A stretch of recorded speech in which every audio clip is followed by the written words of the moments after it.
Episode 211। वही अगस्त्य जल्दी से शौक से बाहर निकलते हैं लेकिन आगम नहीं। अगस्त्य जल्दी से अपनी दादी के पास आकर टिक है आप टेंशन क्यों ले रहे हैं, मैं आपकी का पोता हूँ आपका ही। ये टेंशन किस लिए, ये आंसू क्यों निकल रहे हैं आप कहकर आंसू साफ करने लगते हैं। उन्हें साइड से हक कर लेते हैं। नर्मदा जी के फेस पर एक छोटी स्माइल आ जाती है कि जिसे देखकर सब खुशी होने लगते हैं कि आगम वहां से निकल जाते ही अपने कर निकलकर। नर्मदा जी आगम आगम बेटा सुनो सुनो मेरी बात, आगम सुनो, लेकिन आगम रुकते ही नहीं ये देखकर। अगस्त्य उसे थोड़ा टाइम दो दादी, वो टिक हो जाएगा दादी, एंड आप इस तरह रोते हुए अच्छे नहीं दिखते कहते हुए उन्हें हक कर लेते हैं कि विजय जी नर्मदा जी को ऐसे देखकर उन्हें अच्छा नहीं लगता है। लेकिन अगस्त्य के पास आकर हमें ऐसे तो साथ रहने दो, अगस्त्य जिंदगी ने हमें अलग कर दिया था लेकिन अब जाकर हमें एक साथ रहने का मौका अभी मिला है, हमें ऐसे ही रहने दो बेटा। जिसे सुनकर अगस्त्य अपनी दादी की तरफ देखकर क्या आप यहाँ रहना चाहते, यहाँ दादी इनके साथ। जिसे सुनकर नर्मदा जी एक नजर उन्हें देखकर एक नजर विजय जी को देखती है, जिसे देखकर जब तक मुझे मेरा आगम नहीं कह देता यहाँ रहने को मैं यहाँ नहीं रह सकती, मुझे यहाँ से लेकर जाओ, अगस्त्य यहाँ नहीं रहना है मुझे कहकर विजय जी की तरफ बिना देखे वहां से निकल जाती है। वही वर्षी तो कुछ समझा में आता ही नहीं, उसे क्या करना है, उसके घर पर रहना या उसे अपनी हस्बैंड के साथ उसके नए घर में जाना है, उसे कुछ भी समझ में आता ही नहीं। धन्य उसकी ऐसी फेस की एक्सप्रेशन देखकर समझकर उसे अगस्त्य के साथ जाने को कह देती है, क्योंकि अभी अभी अगस्त्य को जो इतना बड़ा झटक लगा है कि वो अनाथ है, वो कैसे खुद को संभाल पाएंगे। इसलिए धन्य वर्षी को वहां से जाने को कहती है। वर्षी को भी ये सही लगता है, अपनी घर वालों को सबको मिलकर वहां से चले जाती है। वही आगम तो एक राइडर थे, अपनी कार को इतनी तेजी से रोड पर चलेने लगते हैं कि क्या ही बताओ आपको मैं, इतनी तेज होती है कि रोड एंड टायर्स के बीच से आग की चिंगारियां निकलने लगते हैं। उन्हें बार बार यही ख्याल आता है कि वो अनाथ है, जिसे वो प्यार करते हैं वो तो उसका अपना होता जी नहीं, पहले धन्य जिसे वो प्यार करते थे अब तो उनकी रही ही नहीं वो, एंड अब उनकी फैमिली उसके भाई उसके दादी अपने है ही नहीं, जिसे वो प्यार करते हैं वो उसके बनकर क्यों नहीं रह जाते। यही सब सोच सोच कर ही आगम गुस्से वहां से निकल जाते हैं। उन्हें अपनी दादी की लव स्टोरी प्रॉब्लम थी ही नहीं थी, तो सिर्फ अपनी अनाथ की तरह रहना, यही सोच सोचकर उन्हें गुस्सा आने लगता है। वही मोक्ष के घर पर विजय जी शांति से अपनी रूम में जाने से पहले सोचने लगते हैं, क्योंकि अंदर पद्मिनी जी थी जो कि बाहर देख रही थी। विजय जी हिम्मत करके अंदर चले जाते हैं, जाकर पद्मिनी जी के साइड में खड़े हो जाते हैं। लेकिन पद्मिनी जी उनके तरफ देखती ही नहीं, वहां एकदम शांति थी। विजय जी शांति को तोड़ते हुए, आपको कब पता चला हमारे नर्मदा के बारे में। जैसे ही पद्मिनी जी ये सुनती है, मुझसे एक बार एक रात कहा है कि आप जिसे प्यार करते हैं उनका नाम नर्मदा है, लंदन में मिले हैं, आपको वही प्यार हुआ है, आपको उनसे कैसे, आपको उनसे अलग होना पड़ा, कितना लड़े आप अपने प्यार को बचाने के लिए, लेकिन आपकी बाबा के कारण उनकी जिद के चलते क्या क्या हुआ आपने सब बताया उस दिन। लेकिन आपको कुछ याद ही नहीं है, उस 40 साल वाली रात को हम जितने पास आए हैं लेकिन उसे कहीं ज्यादा दूर भी हो गए हैं। ये सब आपकी दिल की दर्द मुझसे कहकर आप दूर हो गए मुझसे। वही रात चाहकर भी हम भूल नहीं पाए, लेकिन आपको तो उस रात की याद ही नहीं है, सिर्फ आपकी एक गलती याद है आपको, लेकिन वो मेरे लिए एक गलती नहीं प्यार था। कहते हुए पद्मिनी जी की आंखों से आंसू निकलने लगते हैं कि विजय जी ये देखकर माफ कर दो मुझे, हम कभी तुमसे प्यार ही नहीं कर पाए हैं। जिसे सुनकर पद्मिनी जी, पता है मुझे आपको कहने की जरूरत नहीं विजय, अगर प्यार करते होते तो हम दोनों इस 40 साल की शादी की जिंदगी में सिर्फ एक ही बार एक नहीं होते, वो भी आपके नशे में होने के कारण। तब से ही ना आपने ड्रिंक करना ही छोड़ दिया है, कहीं आप फिर नर्मदा को धोखा न दे दो। आपने नशे में सब बोलकर आपकी दिल हल्का तो कर लिया है, लेकिन मेरा दिल इन 40 सालों में बहुत भरी था, जो आज जाकर कुछ हल्का महसूस हो रहा है मुझे। जो भी क्यों ना हो, आपने आज अच्छा किया, आपने दिल की बात को सबको कहकर अच्छा लगा होगा आपको। विजय जी कुछ नहीं कहते बाहर देखने लगते हैं कि बहुत देर के छुपी के बाद विजय जी शांति को फिर से तोड़ते हुए, आपने मुझे छोड़ा क्यों नहीं, हाँ जब आपको ये सच्चाई 40 साल पहले ही पता चल गया तो आपने क्यों इतने साल मेरे जैसे इंसान के साथ अपनी जिंदगी गुजरी है। जिसे सुनकर पद्मिनी जी, हमने आपको छोड़ने का सोच लिया था, लेकिन जैसे ही आपको तलाक देने का सोच कर आई थी तब भी मुझे पता चला कि मैं माँ बने वाली हूँ। मेरी शब्द तो गले में ही धाम तोड़ दिए हैं, मैं सेल्फिश बन गई हूँ। मैं मेरी पति को किसी को दे सकती हूँ, लेकिन मेरे बच्चों को अपनी बाबा से दूर नहीं करना चाहती, इसलिए हमने सब पता होने के बावजूद भी कुछ नहीं पता ऐसा रिएक्ट किया है। बस ऐसी ही हमारी जिंदगी निकल गई है, हमारी यही बड़ी गलती है, आपको उसी वक्त जाने देना चाहिए था, मुझे इतना सब कुछ नहीं होता, नर्मदा की जिंदगी इस तरह नहीं होती, माफ कर दीजिए मुझे। जिसे सुनकर विजय जी, माफी मुझे मांगनी चाहिए, आपको नहीं, मेरी गलती के कारण आपको इतने साल ऐसे जिंदगी मिली है, नहीं आपको हम खुश नहीं कर पाए, नहीं हमारे बच्चे वो दोनों तो आपने अपनी लाइफ में सेट है, आपने अपनी बीवी यो को छोड़कर हमारे कारण आपको सिर्फ दुख ही मिला है, एक बार खुश नहीं हुए हैं आप। जिसे सुनकर पद्मिनी जी किसी ने कहा मैं खुश नहीं हूँ, बहुत बहुत खुश हूँ मैं, सुन लिया आपने। आपके कारण मुझे मेरे खुद के बच्चे ठीक नहीं मिले हैं, तो क्या मुझे सिमी जैसे बहू के रूप में एक बेटी मिली है जो हमें सगी बेटी से ज्यादा प्यार करती है। उसने हमें एक मोक्ष जैसे काबिल पोता दिया है, मिहिर जैसे समझदार, सबका ख्याल रखने वाला पोता, वर्षी जैसे सुंदर पोती, एक और हैंडसम पोता ऋतु। और क्या चाहिए मुझे आपके कारण? मेरे जिंदगी में इतने सारे लोग हैं जिन्हें मैं भुला नहीं सकती, मैं खुश हूँ, आप ही नहीं खुश। विजय जी माफ कर देना मुझे, मैं आज कह रहा हूँ आपसे, हमने नर्मदा की कोने के गम में ही ड्रिंक किया है। जिसे सुनकर पद्मिनी जी, पता है मुझे ये बात, मुझे प्यार करते करते आप नर्मदा जी का नाम ले रहे थे उस दिन, वो सब याद है मुझे।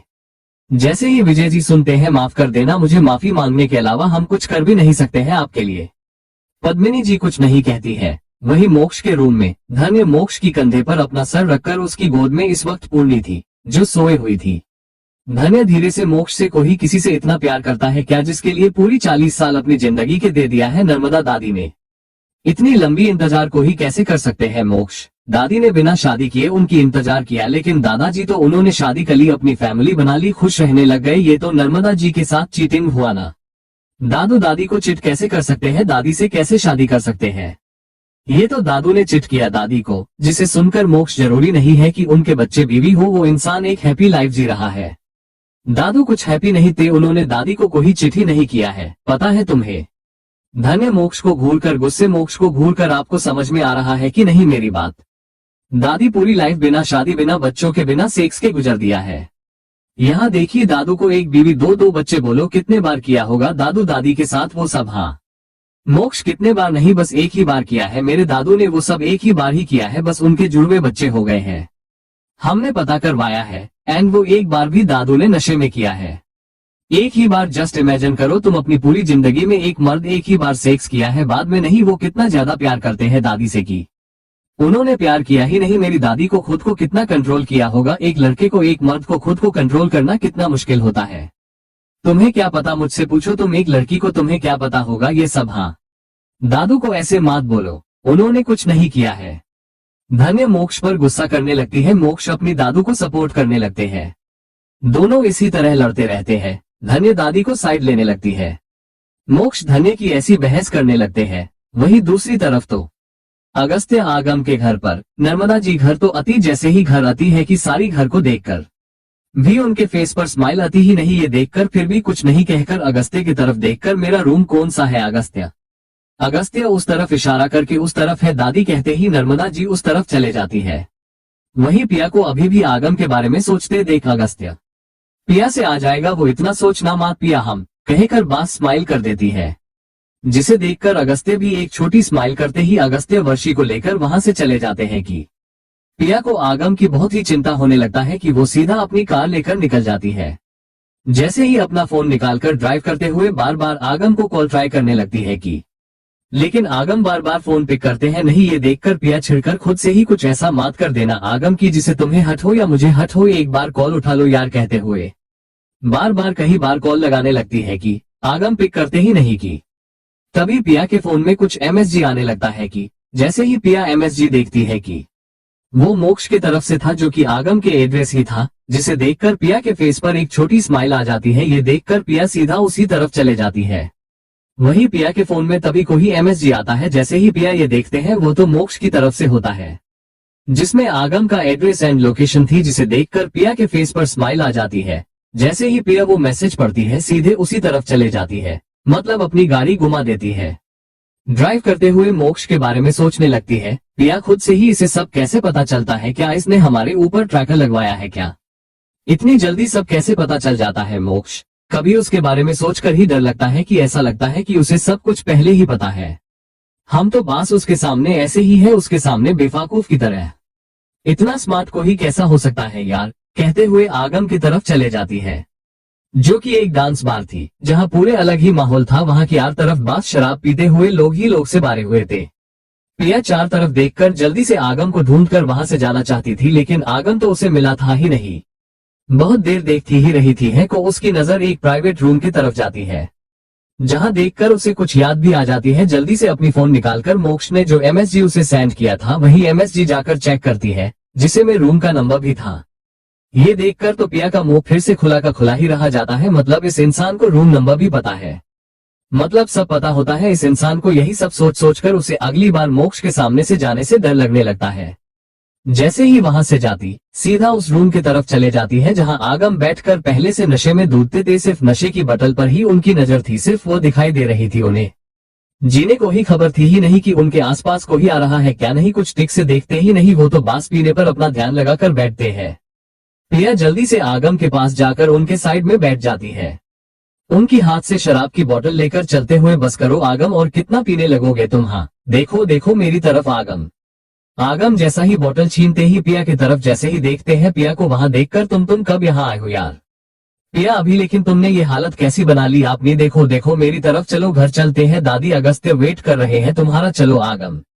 आगम जैसे ही ये सुनते हैं, मेरा कोई नहीं है इस दुनिया में, एक अनाथ हूँ अनाथ, मेरा कोई दादी दादा भाई नहीं है, मैं अकेले हूँ इस दुनिया में, सिर्फ अकेला कोई नहीं है मेरा, समझी तुम, कोई मेरा वेट नहीं करेगा। जिसे सुनकर पिया आगम को एक जोर की थप्पड़ लगाकर, तो मैं कौन हूँ तुम्हारे लिए, क्या मैं तुम्हारे लिए कोई महीने नहीं रखती हूँ क्या, या मेरा कोई परवाह नहीं है तुम्हें, हाँ मैं हूं ना तुम्हारे लिए, तुम्हारा कोई नहीं है तो मैं हूँ, मेरा होना काफी नहीं है क्या तुम्हारे लिए, हाँ तो मेरा कौन है, हाँ जिसे मैं अपना परिवार मन थी वो तो मेरा परिवार था ही नहीं, जिसे भाई मना है वो मेरा भाई नहीं, जो माँ है उन्हें तो खुद की ही पड़ी रहती है, मेरे डैड जो मेरा ख्याल रखते थे वो तो इस दुनिया में है ही नहीं, तो मैं मेरा कौन है इस दुनिया में, हाँ तुम्हारे अलावा मेरा भी कोई नहीं है, चलो आगम यहाँ से। आगम जैसे ही सुनते हैं, एक धाम से पिया को खींचकर हक कर लेते हैं। पिया एक धाम से उनके गोद में ही चले जाती है। वही आगम, सॉरी हम तो मेरे ही दर्द के चक्कर में तुम्हें तो भूल ही गए हैं, हम माफ कर देना मुझे, अपनी छोटे से आगम को माफ कर देना, तुम पिया अपनी छोटे से हस्बैंड को माफ कर देना मुझे, मैं बेफाकिफ अभी छोटा बच्चा ही हूँ पिया, मुझे माफ कर दो तुम। जिसे सुनकर पिया के फेस पर स्माइल आ जाती है। आगम बात ही ऐस कर रहता तो क्या करे, जिसे सुनकर पिया की तो हंसी ही निकल जाती है। पिया आगम को दूर करके फिर से पूछने लगती है कि उसने अभी अभी क्या कहा है, जिसे सुनकर आगम नशे की हालत में भी नशे में टून होकर फिर से वही सब बोलने लगते हैं, जिसे पिया अपनी फोन में रिकॉर्ड कर लेती है। पिया वो सब रिकॉर्ड करके चले आगम कहकर जैसे ही आगम को उठाने लगती है कि आगम उसे खींचकर अपनी गोद में ही बिठा लेते हैं। पिया कुछ बोल पाती है कि आगम उसे किस करने लगते हैं, किस करते ही पिया के आंखें जैसे बड़े बड़े हो जाते हैं।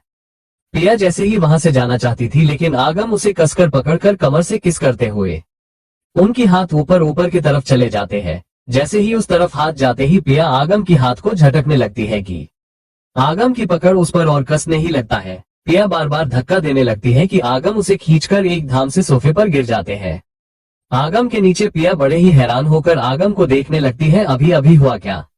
वही आगम तो पिया को इस तरह देखते देख, क्या हुआ बीवी हो ना मेरी, तुम्हारे छोटे से हस्बैंड इस वक्त खुश नहीं है तो चलो उसे खुश करो, आओ मुझे किस करो। एंड इसी भी कहते हुए पिया की हाथों में अपनी हार्ड पार्ट को रख देते हैं। जैसे ही पिया ये देखती है, उसकी तो आंखें बड़े बड़े हो जाते हैं। तुम ये क्या कर रहे हो आगम, जिसे सुनकर आगम, वही हम रोज करते हैं वही करते हैं ना, चलो कहकर जल्दी से पिया को किस करने लगते हैं कि पिया तो बहुत देर तक आगम को रोकने लगती है, लेकिन आगम उतना ही एग्रेसिव होकर किस करने लगते हैं कि ये देखकर पिया बहुत देर तक उन्हें तो धक्का देने लगती है कि आगम रुकने का नाम ही नहीं लेते हैं। बिना देर करे आगम को किस करने लगती है, कब तक वो अब खुद को आगम को रोक सकती है। आगम तो जैसे ही देखते उनकी बीवी आगे से खुद ही आगे बढ़कर उन्हें किस कर रही, तो वो भी बड़े ही उतावले होकर किस करने लगते हैं। उनकी हाथ तो धीरे धीरे और नीचे चले जाते हैं, इस तरह की वो तो पिया की स्कर्ट को ऊपर उठाकर पैंटी को निकालकर फेंकते हैं। जैसे ही पिया ये देखती है, वो कुछ बोल पाती, पिया के मुंह से एक मधुशी बारी हाँ निकल जाती है, क्योंकि आगम तो पिया की सेंसिटिव पार्ट को अपनी मुंह में बार लेते हैं। शक करने लगते हैं कि पिया की तो हाँ ही निकलने लगते हैं। हाँ आगम वेट मुझे ठीक से बैठने दो आगम कहकर हाँ करने लगती है कि आगम तो उसकी बात सुने बिना ही एक धाम से बड़े ही तेज होकर शक करने लगते हैं कि पिया अपनी आंखें कसकर बंद करके हाँ तेज सांसें लेते हुए हाँ करहाते हुए कसकर आंखें बंद कर लेती है कि आगम ही उसे कमर से पकड़कर एक धाम से टिक से बिठा देते हैं। पिया जैसे ही आगम की ये हरकत देखती है, उसके फेस पर एक छोटी स्माइल ही आ जाती है। इसका मतलब यही था, कितना भी आगम ये न हो जाए लेकिन वो तो उसकी बात तो सुनते हैं। ये हरकत पिया की दिल में एक अलग ही फीलिंग जग ही जाता है। जल्दी से आगम को किस करते हुए आगम को बटन खोलने लगती है कि आगम इससे पहले ही अपनी पैंट की जेब एंड बटन निकल अपनी पैंट को थोड़ा बहुत ही किसका कर ही पिया के अंदर एंटर करते हैं। पिया कुछ समझ पाती कि उसे दर्द होना स्टार्ट हो जाता है। पिया तो कसकर अपनी आंखें ही कसकर बंद कर लेती है। तेज सांसें दोनों की उस रूम में गूंजने लगते हैं। पिया भी आगम की पूरी साथ देने लगती है कि क्या ही बताऊं मैं आपको अब। वही दूसरी तरफ इवान के घर पर इवान स्कूल से आकर सीधा अपनी रूम में घुस जाते हैं। जैसे ही रूम में जाते उर्मिला जी उन्हें देखकर इसे क्या हुआ, इतना गुस्से में क्यों है ये, पता नहीं क्या हुआ है उसे, कहकर इवान के रूम में चले जाती है कि वहां तो आर एक सामान बीकर हुआ था। ये देखकर उनका मुंह तो खुला का खुला ही रह जाता है। जैसे ही उर्मिला ये देखती है इवान इवान कहकर भाग कर जाती है। इवान के हाथ से उस सामान को लेकर नीचे रखकर गुस्से में ये क्या हरकत है, हाँ इवान क्या क्या हुआ तुम्हें, हाँ ये सब क्या क्या किया तुमने, हाँ क्या हुआ है तुम्हें। जिसे सुनकर इवान गुस्से वो मेरे साथ ऐसे ऐसे कैसे कर सकती है, कैसे। उर्मिला जी को कुछ समझ में आता ही नहीं, तो क्या हुआ, किसने क्या किया है तुम्हारे साथ, हाँ बोलो बोलो मुझे किसने क्या किया, बेटा मैं उसे देख लूंगी, बोलो क्या हुआ है। इवान गुस्से, वो तो मेरी बीवी है ना, किसी और की बीवी बनी कैसे, वो भी उस वीनू की कैसे कैसे बन सकती है। जैसे ही उर्मिला जी ये सुनती है, क्या वीनू ये तो वही लड़का है ना जिसके साथ तुम्हारा कुछ दिन पहले झगड़ा हुआ है।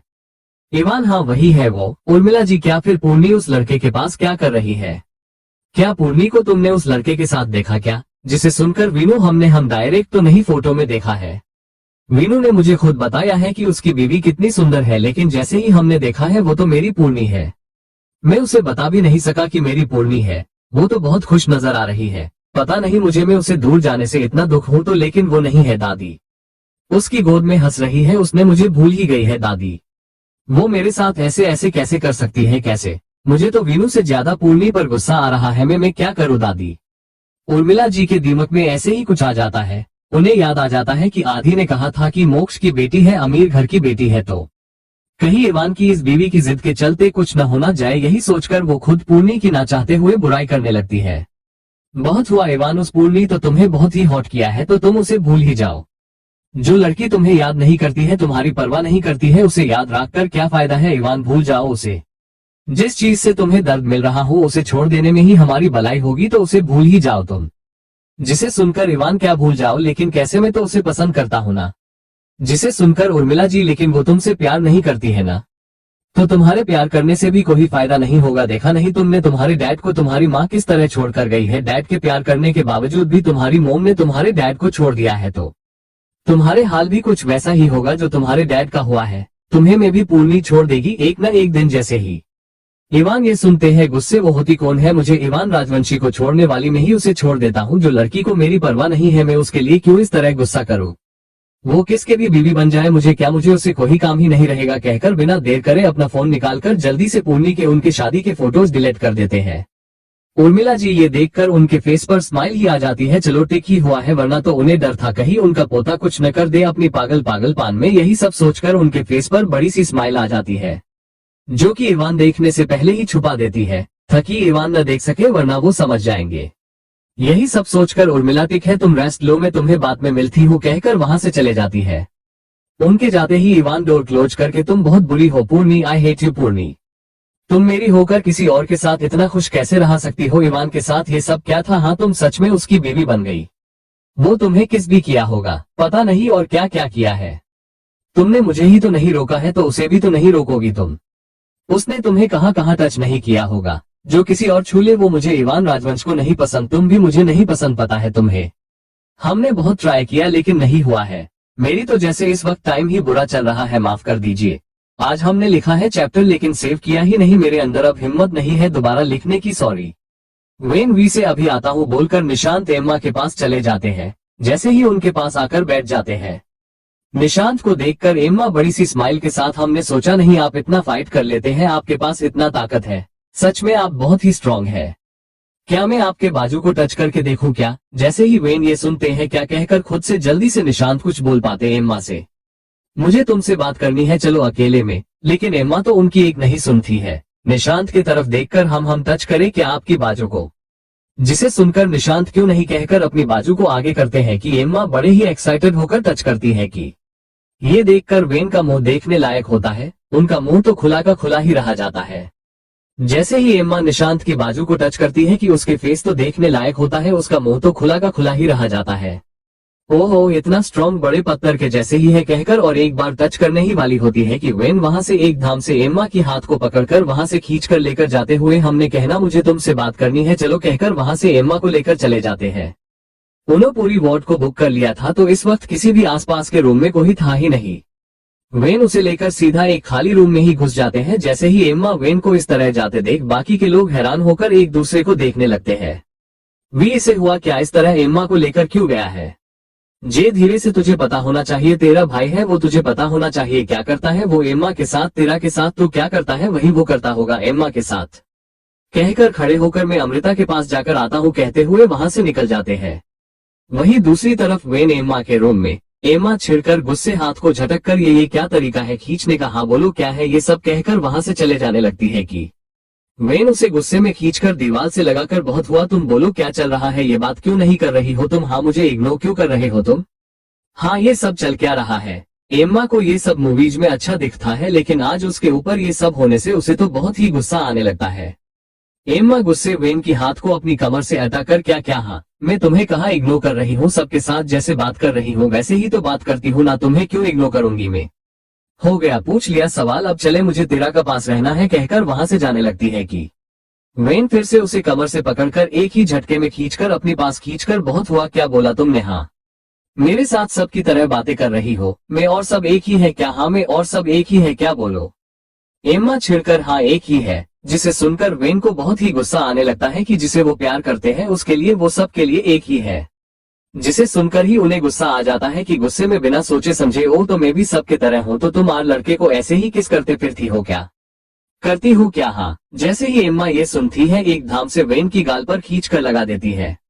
एम्मा गुस्से, मुझे क्या समझ रखा है तुमने, हाँ आर किसी को किस करते फिरती ऐसा लगता है क्या तुम्हें, हाँ। जिसे सुनकर वेन छिड़कर, तुमने ही कहा है ना कि तुम्हारे लिए मैं और सब एक ही है, तुमने ही मुझे किस किया, हमने तुम्हें किस किया है, हमने पूरे 3 बार किस किया है, तुम्हें और बाकी सब एक कैसे हो सकते हैं, इसका मतलब मैं और बाकी सब एक कैसे, यही है ना इसका मतलब कि तुम बाकी सबको किस करती हो। जिसे सुनकर एम्मा, बहुत हुआ, तुम और बाकी सब एक जैसे कैसे होंगे, वेन तुमने ही तो कहा है ना। एम्मा, हम गुस्से में थे इसलिए ऐसा कहा है। जिसे सुनकर वेन फिर से एक ही झटके में अपनी पास खींचकर किस करने लगते हैं। एम्मा के आंखें तो बड़े बड़े ही हो जाते हैं कि जैसे ही वेन को दूर करने लगती है कि वेन उसे दीवार से लगाकर किस करने लगते हैं। एम्मा की 2 हाथों को अपनी एक हाथ में पकड़ लेते हैं ताकि वो रोक न सके, उन्हें किस करते हुए रोक न सके। एम्मा गुस्से में आकर वेन को बीच में किक करने ही वाली होती है कि वेन अपनी पैरों से ब्लॉक कर देते हैं। जिसे देखकर वेन कुछ देर बाद उसे अलग होकर, ये तुम क्या कर रही थी तुम, हाँ मुझे कुछ हो गया तो हमारे बेबीज कैसे आएंगे, तुम्हारे ऐसे किक करने से कुछ भी हो सकता था इस वक्त। जिसे सुनकर एम्मा के गाल इस वक्त तक गुस्से में लाल हो चुके थे, अब इस वक्त शर्मा से ही लाल हो जाते हैं। एम्मा के फेस पर एक छोटी स्माइल आ जाती है जिसे देखकर वेन उसकी गाल पर किस कर देते हैं। जिसे देखकर एम्मा हैरान होकर, तुम ये क्या कर रहे हो वेन, वेन मेरी गर्लफ्रेंड को किस करना कोई बड़ी बात नहीं है। जिसे सुनकर एम्मा, मैं तुम्हारी गर्लफ्रेंड हूँ क्या, वेन हम, वरना मैं किसी और को क्यों किस करता हूँ, हाँ तुम मेरी गर्लफ्रेंड हो वरना मैं तुम्हारे घर आकर तुम्हें किस क्यों करूंगा। जिसे सुनकर एम्मा, मतलब हम रिलेशन में है क्या। जिसे सुनकर वेन एक छोटी स्माइल के साथ हम कहकर फिर से एक बार एम्मा की होठों को अपनी मुंह में बांध लेते हैं। एम्मा भी इस वक्त वेन को किस करने लगती है। दोनों ही ऐसे ही एक दूसरे को किस करते हैं कि वहां सिर्फ किस की आवाज ही आने लगता है। बहुत ही डीप किस करने लगते हैं दोनों एक दूसरे को, जैसे खा जाने वाले होते हैं कि जैसे तैसे। एम्मा वेन को दूर करते हुए तेज तेज सांस लेते हुए, बहुत बहुत अब चलते हैं अंदर वरना अच्छा नहीं रहेगा, सब हमारा इंतजार कर रहे होंगे। जैसे ही वेन सुनते हैं कुछ नहीं होगा, करने दो इंतजार कहते हुए फिर से एक और बार किस करने के लिए अपना सर झुकाते हैं कि एम्मा अपनी आंखें दिखाकर, बहुत हुआ, हमने कहना चलो वरना इस बार सच में फोड़ दूंगी कहकर जैसे ही पैर उठाकर वेन की पैरों के बीच में किक करने का इशारा करती है कि जिसे सुनकर वेन, तुम्हें ही प्रॉब्लम होगा बाद में सोच लेना कहकर एम्मा को कमर से पकड़कर अपनी करीब खींचकर उसे देखने लगते हैं कि एम्मा, नहीं तुम्हें कुछ भी हो जाए मैं तुम्हें कर लूंगी, जैसे भी हो तुम मेरे ही हो न कहकर वेन के गले में हाथ डालती है कि वेन ये सुनकर ओह कहकर एम्मा के होठों पर लाइट किस कर देते हैं। एम्मा वेन के गाल पर किस करके चले बाहर, सबको शक हो जाएगा। जिसे सुनकर वेन न चाहते हुए भी तिखे कहकर चले जाते हैं। वेन वी से अभी आता हूँ बोलकर निशांत एम्मा के पास चले जाते हैं। जैसे ही उनके पास आकर बैठ जाते हैं, निशांत को देखकर एम्मा बड़ी सी स्माइल के साथ, हमने सोचा नहीं आप इतना फाइट कर लेते हैं, आपके पास इतना ताकत है, सच में आप बहुत ही स्ट्रांग है, क्या मैं आपके बाजू को टच करके देखूं क्या। जैसे ही वेन ये सुनते हैं क्या कहकर खुद से जल्दी से निशांत कुछ बोल पाते एम्मा से, मुझे तुमसे बात करनी है चलो अकेले में। लेकिन एम्मा तो उनकी एक नहीं सुनती है। निशांत की तरफ देखकर हम टच करें क्या आपकी बाजू को। जिसे सुनकर निशांत क्यों नहीं कहकर अपनी बाजू को आगे करते हैं कि एम्मा बड़े ही एक्साइटेड होकर टच करती है कि ये देखकर वेन का मुंह देखने लायक होता है, उनका मुंह तो खुला का खुला ही रहा जाता है। जैसे ही एम्मा निशांत की बाजू को टच करती है कि उसके फेस तो देखने लायक होता है, उसका मुंह तो खुला का खुला ही रहा जाता है। ओह इतना स्ट्रॉन्ग बड़े पत्थर के जैसे ही है कहकर और एक बार टच करने ही वाली होती है कि वेन वहां से एक धाम से एम्मा की हाथ को पकड़कर वहां से खींचकर लेकर जाते हुए हमने कहना मुझे तुमसे बात करनी है चलो कहकर वहां से एम्मा को लेकर चले जाते हैं। उन्होंने पूरी वार्ड को बुक कर लिया था तो इस वक्त किसी भी आसपास के रूम में कोई था ही नहीं। वेन उसे लेकर सीधा एक खाली रूम में ही घुस जाते हैं। जैसे ही एम्मा वेन को इस तरह जाते देख बाकी के लोग हैरान होकर एक दूसरे को देखने लगते हैं। वी इसे हुआ क्या, इस तरह एम्मा को लेकर क्यों गया है? जे धीरे से तुझे पता होना चाहिए, तेरा भाई है वो, तुझे पता होना चाहिए क्या करता है वो एम्मा के साथ, तेरा के साथ तू क्या करता है वही वो करता होगा एम्मा के साथ। कहकर खड़े होकर मैं अमृता के पास जाकर आता हूँ कहते हुए वहां से निकल जाते हैं। वहीं दूसरी तरफ वेन एम्मा के रूम में एम्मा छिड़कर गुस्से हाथ को झटक कर ये क्या तरीका है खींचने का, हाँ बोलो क्या है ये सब कहकर वहां से चले जाने लगती है कि वेन उसे गुस्से में खींचकर दीवार से लगाकर बहुत हुआ तुम बोलो क्या चल रहा है, ये बात क्यों नहीं कर रही हो तुम, हाँ मुझे इग्नोर क्यों कर रहे हो तुम, हाँ ये सब चल क्या रहा है। एम्मा को ये सब मूवीज में अच्छा दिखता है लेकिन आज उसके ऊपर ये सब होने से उसे तो बहुत ही गुस्सा आने लगता है। एम्मा गुस्से वेन की हाथ को अपनी कमर से अटाकर क्या क्या, हाँ मैं तुम्हें कहा इग्नोर कर रही हूँ, सबके साथ जैसे बात कर रही हूँ वैसे ही तो बात करती हूँ ना, तुम्हें क्यों इग्नोर करूंगी मैं, हो गया पूछ लिया सवाल, अब चले मुझे तेरा का पास रहना है कहकर वहां से जाने लगती है कि वेन फिर से उसे कमर से पकड़कर एक ही झटके में खींचकर अपने पास खींचकर बहुत हुआ क्या बोला तुमने, हाँ मेरे साथ सबकी तरह बातें कर रही हो, मैं और सब एक ही है क्या, हाँ मैं और सब एक ही है क्या बोलो। एम्मा छिड़कर हाँ एक ही है, जिसे सुनकर वेन को बहुत ही गुस्सा आने लगता है कि जिसे वो प्यार करते हैं उसके लिए वो सब के लिए एक ही है। जिसे सुनकर ही उन्हें गुस्सा आ जाता है कि गुस्से में बिना सोचे समझे ओ तो मैं भी सबकी तरह हूँ, तो तुम आर लड़के को ऐसे ही किस करते फिरती हो क्या, करती हो क्या, हाँ। जैसे ही एम्मा ये सुनती है एक धाम से वेन की गाल पर खींच कर लगा देती है। एम्मा गुस्से मुझे क्या समझ रखा है तुमने, हाँ आर किसी को किस करते फिरती ऐसा लगता है क्या तुम्हें, हाँ। जिसे सुनकर वेन छिड़कर तुमने ही कहा है ना कि तुम्हारे लिए मैं और सब एक ही है, तुमने ही मुझे किस किया, हमने तुम्हें किस किया है, हमने पूरे 3 बार किस किया है, तुम्हें और बाकी सब एक कैसे हो सकते हैं, इसका मतलब मैं और बाकी सब एक कैसे, यही है ना इसका मतलब कि तुम बाकी सबको किस करती हो। जिसे सुनकर एम्मा बहुत हुआ तुम और बाकी सब एक जैसे कैसे होंगे, वेन तुमने ही तो कहा है ना, एम्मा हम गुस्से में थे इसलिए ऐसा कहा है। जिसे सुनकर वेन फिर से एक ही झटके में अपनी पास खींचकर किस करने लगते हैं। एम्मा की आंखें तो बड़े बड़े ही हो जाते हैं कि जैसे ही वेन को दूर करने लगती है कि वेन उसे दीवार से लगाकर किस करने लगते हैं। एम्मा की 2 हाथों को अपनी एक हाथ में पकड़ लेते हैं ताकि वो रोक न सके, उन्हें किस करते हुए रोक न सके। एम्मा गुस्से में आकर वेन को बीच में किक करने ही वाली होती है कि वेन अपनी पैरों से ब्लॉक कर देते हैं। जिसे देखकर वेन कुछ देर बाद उसे अलग होकर ये तुम क्या कर रही थी तुम, हाँ मुझे कुछ हो गया तो हमारे बेबीज कैसे आएंगे, तुम्हारे ऐसे किक करने से कुछ भी हो सकता था इस वक्त। जिसे सुनकर एम्मा के गाल इस वक्त तक गुस्से में लाल हो चुके थे, अब इस वक्त शर्मा से ही लाल हो जाते हैं। एम्मा के फेस पर एक छोटी स्माइल आ जाती है जिसे देखकर वेन उसकी गाल पर किस कर देते हैं। जिसे देखकर एम्मा हैरान होकर तुम ये क्या कर रहे हो वेन, वेन मेरी गर्लफ्रेंड को किस करना कोई बड़ी बात नहीं है। जिसे सुनकर एम्मा मैं तुम्हारी गर्लफ्रेंड हूँ क्या, वेन हम, वरना मैं किसी और को क्यों किस करता हूँ, हाँ तुम मेरी गर्लफ्रेंड हो वरना मैं तुम्हारे घर आकर तुम्हें किस क्यों करूंगा।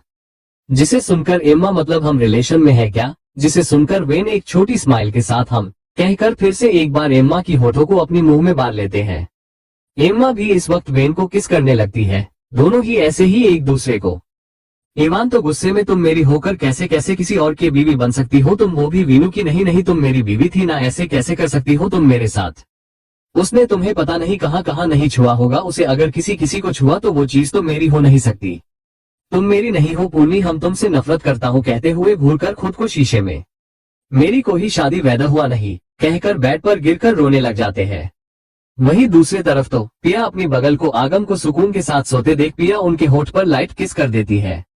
ये देखकर आगम जो सुकून से सो रहते वो एक धाम से पिया को कसकर अपनी बाहों में बांध लेते हैं।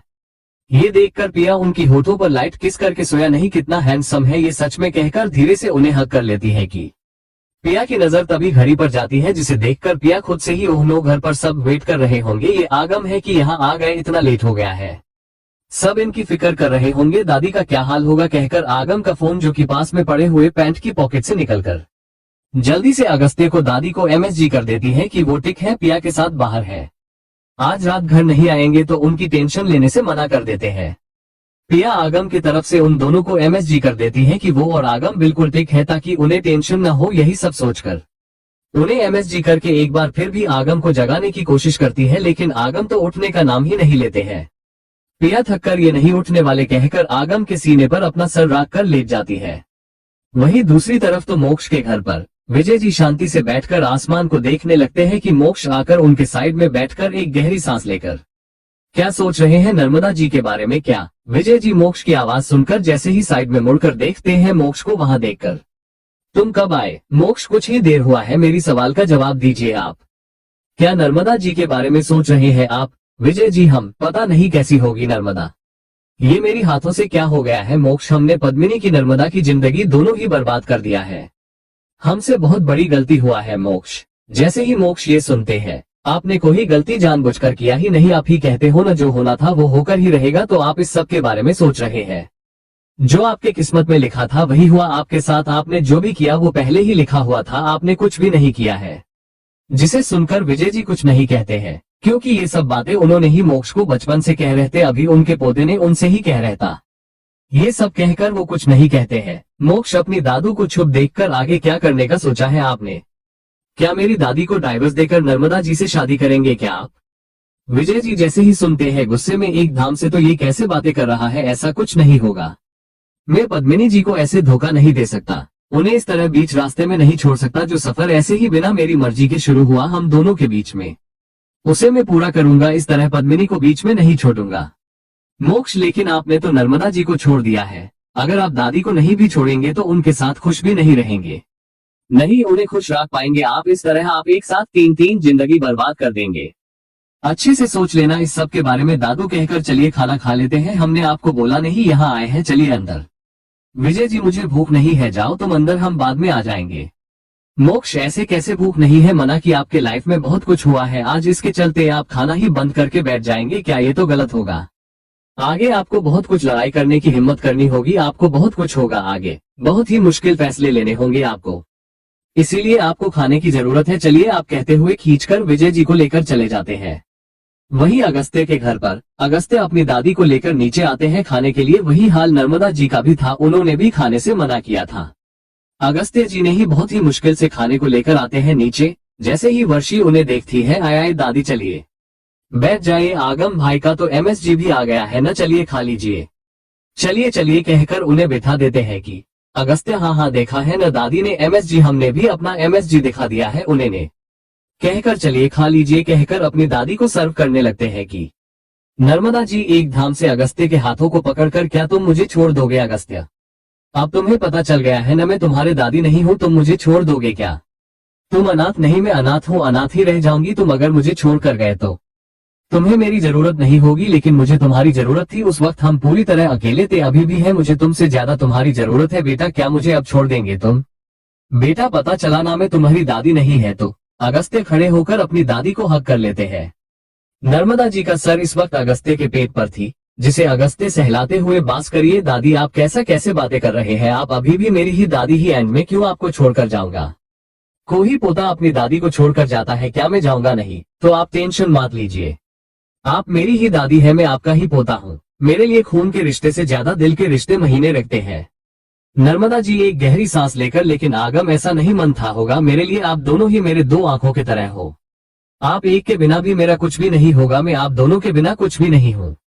अगस्त्य नर्मदा जी के बातें सुनकर कुछ नहीं हुआ, आगम के बारे में तो आप जानते ही हो, तो उसकी टेंशन क्यों ले रहे हैं आप? हाँ मैं अभी अभी हमारे नानी के घर से आई हूँ, मुझे बाकी के इसकी एक और चैप्टर भी लिखना है, आज दूसरी स्टोरी तो अपलोड नहीं कर सकती, इसे ही आज काम चला लो वरना टाइम हो जाएगा, 4 चैप्टर लिखने में बाद में मेरा स्ट्रीक छोड़ देंगे, यहाँ से स्टोरी कंटिन्यू करूंगी, आगे की चैप्टर में पढ़ लेना, कोई दूसरी स्टोरी अपलोड नहीं करूंगी, आज नया ही चैप्टर अपलोड कर दूंगी, एक और चैप्टर अपलोड कर दूंगी, वरना आपके 10 कॉइन्स वेस्ट हो जाएंगे, तो मुझे सोच समझ। वही इवान तो गुस्से में, तुम मेरी होकर कैसे किसी और की बीवी बन सकती हो, तुम वो भी वीनू की नहीं, तुम मेरी बीवी थी ना, ऐसे कैसे कर सकती हो तुम मेरे साथ? उसने तुम्हें पता नहीं कहाँ कहाँ नहीं छुआ होगा, उसे अगर किसी किसी को छुआ तो वो चीज तो मेरी हो नहीं सकती। तुम मेरी नहीं हो पूर्णी, हम तुमसे नफरत करता हूँ, कहते हुए घूरकर खुद को शीशे में मेरी कोई शादी वैदा हुआ नहीं कहकर बेड पर गिरकर रोने लग जाते हैं। वहीं दूसरी तरफ तो पिया अपनी बगल को आगम को सुकून के साथ सोते देख पिया उनके होठ पर लाइट किस कर देती है। ये देखकर आगम जो सुकून से सो रहते वो एक धाम से पिया को कसकर अपनी बाहों में बांध लेते हैं। ये देखकर पिया उनकी होठों पर लाइट किस करके सोया नहीं, कितना हैंडसम है ये सच में कहकर धीरे से उन्हें हक कर लेती है कि पिया की नजर तभी घड़ी पर जाती है, जिसे देखकर पिया खुद से ही ओह नो घर पर सब वेट कर रहे होंगे, ये आगम है कि यहाँ आ गए, इतना लेट हो गया है, सब इनकी फिक्र कर रहे होंगे, दादी का क्या हाल होगा कहकर आगम का फोन जो कि पास में पड़े हुए पैंट की पॉकेट से निकलकर जल्दी से अगस्त्य को दादी को एमएसजी कर देती है कि वो टिक है पिया के साथ बाहर है, आज रात घर नहीं आएंगे तो उनकी टेंशन लेने से मना कर देते हैं। पिया आगम की तरफ से उन दोनों को एमएसजी कर देती है कि वो और आगम बिल्कुल टिक है ताकि उन्हें टेंशन न हो, यही सब सोचकर उन्हें एमएसजी करके एक बार फिर भी आगम को जगाने की कोशिश करती है, लेकिन आगम तो उठने का नाम ही नहीं लेते हैं। पिया थककर ये नहीं उठने वाले कहकर आगम के सीने पर अपना सर रख कर लेट जाती है। वहीं दूसरी तरफ तो मोक्ष के घर पर विजय जी शांति से बैठकर आसमान को देखने लगते हैं कि मोक्ष आकर उनके साइड में बैठकर एक गहरी सांस लेकर क्या सोच रहे हैं नर्मदा जी के बारे में। क्या विजय जी मोक्ष की आवाज सुनकर जैसे ही साइड में मुड़कर देखते हैं मोक्ष को वहां देखकर, तुम कब आए? मोक्ष कुछ ही देर हुआ है, मेरी सवाल का जवाब दीजिए आप, क्या नर्मदा जी के बारे में सोच रहे हैं आप? विजय जी हम पता नहीं कैसी होगी नर्मदा, ये मेरी हाथों से क्या हो गया है मोक्ष, हमने पद्मिनी की नर्मदा की जिंदगी दोनों ही बर्बाद कर दिया है, हमसे बहुत बड़ी गलती हुआ है मोक्ष। जैसे ही मोक्ष ये सुनते हैं आपने कोई गलती जानबूझकर किया ही नहीं, आप ही कहते हो न जो होना था वो होकर ही रहेगा, तो आप इस सब के बारे में सोच रहे हैं, जो आपके किस्मत में लिखा था वही हुआ आपके साथ, आपने जो भी किया वो पहले ही लिखा हुआ था, आपने कुछ भी नहीं किया है। जिसे सुनकर विजय जी कुछ नहीं कहते हैं, क्योंकि ये सब बातें उन्होंने ही मोक्ष को बचपन से कह रहे थे, अभी उनके पोते ने उनसे ही कह रहता, ये सब कहकर वो कुछ नहीं कहते हैं। मोक्ष अपनी दादू को छुप देखकर आगे क्या करने का सोचा है आपने? क्या मेरी दादी को डाइवर्स देकर नर्मदा जी से शादी करेंगे क्या आप? विजय जी जैसे ही सुनते हैं गुस्से में एक धाम से, तो ये कैसे बातें कर रहा है, ऐसा कुछ नहीं होगा, मैं पद्मिनी जी को ऐसे धोखा नहीं दे सकता, उन्हें इस तरह बीच रास्ते में नहीं छोड़ सकता, जो सफर ऐसे ही बिना मेरी मर्जी के शुरू हुआ हम दोनों के बीच में, उसे मैं पूरा करूंगा, इस तरह पद्मिनी को बीच में नहीं छोड़ूंगा। मोक्ष लेकिन आपने तो नर्मदा जी को छोड़ दिया है, अगर आप दादी को नहीं भी छोड़ेंगे तो उनके साथ खुश भी नहीं रहेंगे, नहीं उन्हें खुश रख पाएंगे आप, इस तरह आप एक साथ तीन जिंदगी बर्बाद कर देंगे, अच्छे से सोच लेना इस सब के बारे में। दादू कहकर चलिए खाना खा लेते हैं, हमने आपको बोला नहीं यहाँ आए हैं, चलिए अंदर। विजय जी मुझे भूख नहीं है, जाओ तुम अंदर, हम बाद में आ जाएंगे। मोक्ष ऐसे कैसे भूख नहीं है, मना कि आपके लाइफ में बहुत कुछ हुआ है आज, इसके चलते आप खाना ही बंद करके बैठ जाएंगे क्या? ये तो गलत होगा, आगे आपको बहुत कुछ लड़ाई करने की हिम्मत करनी होगी, आपको बहुत कुछ होगा आगे, बहुत ही मुश्किल फैसले लेने होंगे आपको, इसीलिए आपको खाने की जरूरत है, चलिए आप कहते हुए खींचकर विजय जी को लेकर चले जाते हैं। वही अगस्त्य के घर पर अगस्त्य अपनी दादी को लेकर नीचे आते हैं खाने के लिए, वही हाल नर्मदा जी का भी था, उन्होंने भी खाने से मना किया था। अगस्त्य जी ने ही बहुत ही मुश्किल से खाने को लेकर आते हैं नीचे, जैसे ही वर्षी उन्हें देखती है, आए दादी चलिए बैठ जाए, आगम भाई का तो एमएसजी भी आ गया है न, चलिए खा लीजिए, चलिए चलिए कहकर उन्हें बिठा देते हैं कि अगस्त्य हाँ देखा है न दादी ने एमएसजी, हमने भी अपना एमएसजी दिखा दिया है उन्हें ने, कहकर चलिए खा लीजिए कहकर अपनी दादी को सर्व करने लगते हैं कि नर्मदा जी एक धाम से अगस्त्य के हाथों को पकड़कर, क्या तुम मुझे छोड़ दोगे अगस्त्य? अब तुम्हें पता चल गया है न मैं तुम्हारे दादी नहीं हूँ, तुम मुझे छोड़ दोगे क्या? तुम अनाथ नहीं, मैं अनाथ हूँ, अनाथ ही रह जाऊंगी, तुम अगर मुझे छोड़ कर गए तो तुम्हें मेरी जरूरत नहीं होगी, लेकिन मुझे तुम्हारी जरूरत थी, उस वक्त हम पूरी तरह अकेले थे, अभी भी है, मुझे तुमसे ज्यादा तुम्हारी जरूरत है बेटा, क्या मुझे अब छोड़ देंगे तुम? बेटा पता चला ना मैं तुम्हारी दादी नहीं है तो। अगस्त्य खड़े होकर अपनी दादी को हक कर लेते हैं। नर्मदा जी का सर इस वक्त अगस्त्य के पेट पर थी, जिसे अगस्त्य सहलाते हुए बास करिए दादी आप कैसे बातें कर रहे हैं, आप अभी भी मेरी ही दादी ही, एंड में क्यों आपको छोड़कर जाऊंगा? कोई पोता अपनी दादी को छोड़कर जाता है क्या? मैं जाऊंगा नहीं, तो आप टेंशन मत लीजिए, आप मेरी ही दादी है, मैं आपका ही पोता हूँ, मेरे लिए खून के रिश्ते से ज्यादा दिल के रिश्ते महीने रखते हैं। नर्मदा जी एक गहरी सांस लेकर, लेकिन आगम ऐसा नहीं मन था होगा, मेरे लिए आप दोनों ही मेरे दो आंखों की तरह हो, आप एक के बिना भी मेरा कुछ भी नहीं होगा, मैं आप दोनों अगस्त्य अपनी दादी से आप आगम के बारे में जानते भी हो ना, फिर भी उसकी टेंशन क्यों ले रहे हो? आप उसे कुछ टाइम दीजिए, वो ठीक हो जाएगा तो आप उसकी टेंशन मत लेना। चलिए खा लेना, आप कहते हुए अपनी दादी को खाने को कहते हैं। नर्मदा जी का दिल थोड़ा बहुत हल्का हो जाता है। वो तो पता नहीं क्या क्या सोचे जो जा रही थी इस सब के बारे में, लेकिन ऐसा कुछ नहीं हुआ। उन्हें तो लगा था कि अगस्त्य उन्हें छोड़कर चले जाएंगे हमेशा के लिए। अब उन्हें उनकी दादी की कोई जरूरत ही नहीं है, यही सब सोच लिया था नर्मदा जी। वही मोक्ष के रूम में मोक्ष इस वक्त धन्य के ऊपर थे। धन्य, उन्हें घूर कर बंद कर दीजिए। मोक्ष, ये आप क्या कर रहे हैं? घर में इतना कुछ हो गया है, आपको ये सब करना है? आज तो छोड़ दे मुझे। पता है न दादाजी की हालत इस वक्त ठीक ही नहीं है, तो आपको ये सब करना है क्या? मोक्ष धन्य की गर्दन पर किस करते हुए, मेरे ये सब न करने से घर में सब टिक होगा क्या? दादू का मूड, दादी की किस्मत टिक होगा क्या? नहीं न। अगर होना होता तो 28 साल पहले ही टिक हो जाते, अब तक नहीं। जब तो मैं सिंगल था इस तरह कुछ किया भी नहीं था, तो जब ही कुछ टिक नहीं हुआ तो अब क्या ही टिक होगा? तुम मेरा खुद टाइम वेस्ट कर रही हो। देखो पूर्णी बाद में जग जाएगी, हमें जल्दी ये सब कुछ करना होगा। कहते हुए बिना देर करे धन्य की ड्रेस को निकलने लगते हैं कि धन्य उन्हें घूर कर देखते हुए, मोक्ष से आप तो लास्ट से बारे हुए हो, सर से लेकर पैर तक।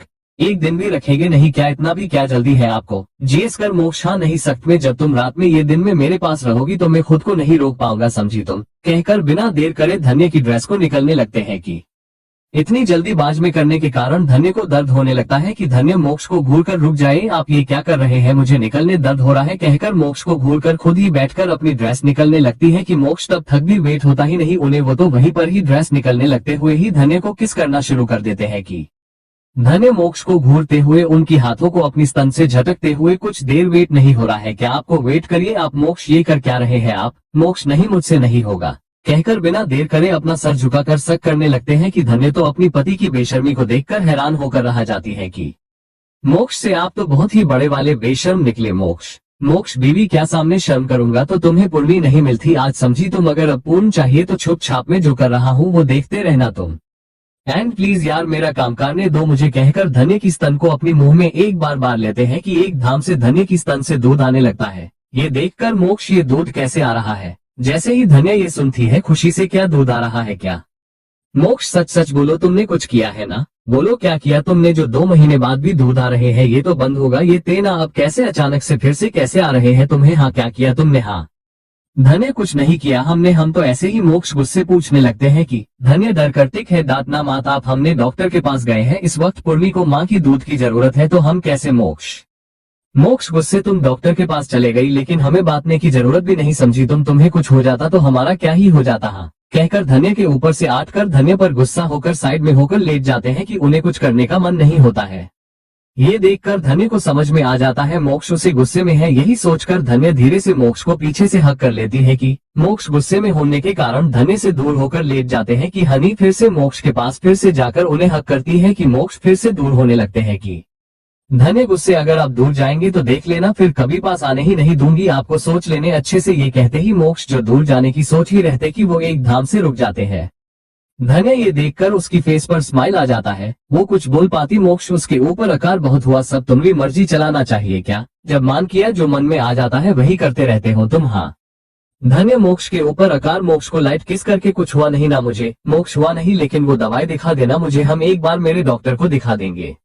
जिसे सुनकर धन्य, हाँ हाँ ठीक है बाबा दिखा दूंगी, मैं भी कोई ऐसे वैसे डॉक्टर के पास गई ही नहीं। जिसे सुनकर मोक्ष, लेकिन मुझे यकीन नहीं है कहकर उसे घूरने लगते हैं कि धन्य ठीक है, आप जाने भी दीजिए आप कहकर जल्दी से मोक्ष के ऊपर से अटने लगती है कि मोक्ष उसे खींचकर कहाँ जा रही हो तुम? अभी तुम्हारा काम बाकी है, चलो आओ मुझे अपनी अंदर ले लो। कहकर नीचे इशारा करके, तभी तुम्हें माफ करूंगा वरना नहीं।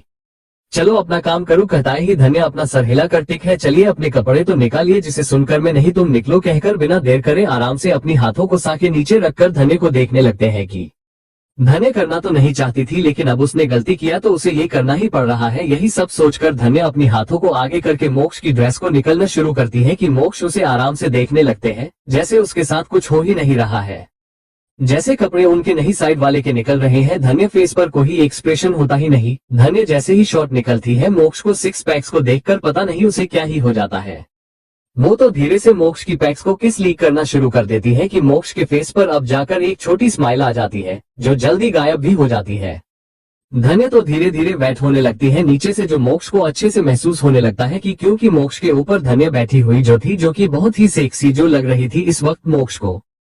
वही धन्य मोक्ष की पैक्स को लीक करते करते नीचे ही जाने लगती है कि मोक्ष की पैंट को निकल देती है कि मोक्ष को ऐसे देखकर धन्य की गाल शर्म से लाल हो जाते हैं। मोक्ष ये देखकर शर्मा क्यों रही हो, तुम पहले कभी देखा नहीं क्या, चलो ले लो मुझे अंदर, मुझसे नहीं होगा कहते हुए धन्य को कमर से पकड़ लेते हैं कि धन्य कुछ ही देर में हाय मारने लगती है, लेकिन मोक्ष के फेस पर वो वाली फीलिंग नहीं थी क्योंकि धन्य बहुत ही धीरे धीरे करने लगती है। ये देखकर मोक्ष एक ही झटक में धन्य को अपने नीचे करके ऐसे करोगी तो मैं खुश कभी नहीं करोगे कहकर वो खुद ही अपना काम करने लगते हैं। धन्य की करहाना जैसे ही शुरू हो जाता है क्योंकि मोक्ष बहुत ही स्पीड से करने लगते हैं ये सब। करीब 1 घंटे बाद पूर्णी रोना शुरू कर दी है, जिसे देखकर धन्य मोक्ष को धक्का देकर पूर्णी को गोद में उठाकर बेड पर लेकर आती है। ये देखकर मोक्ष क्या कर रही हो, उसे यहाँ लाकर धन्य फीड करूंगी और क्या करूंगी कहकर पूर्णी को गोद में लेकर बैठ जाती है कि पूर्णी को फीड करने लगती है कि मोक्ष ये देखकर पूर्णी को घूरते हुए अगर ये मेरी बेटी ना होती तो मैं मेरी जगह किसी और को देता ही नहीं, ऊपर से लड़की है इसलिए ये सब करने दे रहा हूँ, वरना ये लड़का होता तो ऐसा कभी होने ही नहीं देता। धन्य हैरान होकर उन्हें देखने लगती है कि खुद के बच्चों को भी पास आने नहीं देगा क्या मोक्ष कहकर मोक्ष को देखने लगती है कि मोक्ष ऐसा क्या देख रहे हैं तुम मुझे, हाँ सच बोल रहा हूँ मैं, अगर ये लड़की ना होती तो पास आने नहीं देता मैं कहकर घूरकर अपना सर झुकाकर वो खुद भी धन्य की स्तन को मुंह में बार कर फीड करने लगते हैं। धन्य ये देखकर हैरानी से आप ये क्या कर रहे हैं मोक्ष, मोक्ष फीड कर रहा हूँ साहब से पहले मुझे तुम पर हक है कहकर फीड करने लगते हैं कि धन्य उन्हें घूरकर बंद करिए अपनी बचकाने हरकतें मोक्ष। लेकिन मोक्ष उसकी एक नहीं से हैं, कुछ 10 मिनट तक इस तरह करते हैं कि मोक्ष फिर धन्य से दूर होकर तुम्हारे दूध तो बहुत टेस्टी है यार, आज से मुझे भी पीना है, धन्य मैं कोई गाय नहीं हूँ जो आपको दूध दूं।